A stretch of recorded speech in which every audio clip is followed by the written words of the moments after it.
کچھ لوگ پہنچ گئے سدرۃ صدیق اکبر کے دروازے پر، دروازہ کھٹکھٹایا، آپ نے دروازہ کھولا، کہا اے ابو بکر بڑے بزنس مین بنتے ہو، تمہاری عقل کے بڑے چرچے ہیں، تمہیں پتہ ہے تمہارے نبی کیا کہتے ہیں؟ کہا کیا فرماتے ہیں؟ کہا وہ کہتے ہیں رات کے تھوڑے حصے میں بیت المقدس ہو کر آ گیا۔ اچھا میں کنفیوژن دور کر دوں نوجوانوں کی کہ کیا واقعی اتنا دور تھا کہ آ نہیں سکتا تھا کوئی؟ اس زمانے میں مکے سے بیت المقدس جانا 1 مہینے کا راستہ تھا۔ اگر گھوڑے پہ بھی جاتے، اونٹ پہ بھی جاتے، اور تو کوئی ٹریول تھا نہیں نا، 1 مہینہ جانا 1 مہینہ واپس، لاجیکلی تو پاسبل نہیں تھا۔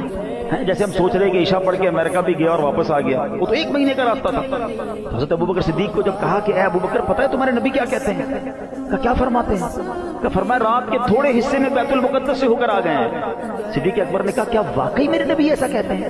اچھا ہو سکتا ہے جو سوال کرنے گیا انہوں نے کہا جناب آج لگتا ہے تیر نشانے پہ پڑا ہے، ابو بکر معاذ اللہ ہل جائیں گے۔ کہاں یہی کہہ رہے ہیں رات کے تھوڑے حصے میں بیت المقدس ہو کر آئے ہیں۔ اچھا صدیق اکبر کی شان دیکھی، کنفرم کرنے نہیں گئے نبی پاک کے پاس، کہتے ہیں اگر میرے حبیب فرماتے ہیں تو حق فرماتے ہیں، اگر انہوں نے کہا ہے تو سچ کہا ہے۔ یہ مسئلہ حل ہو گیا نا۔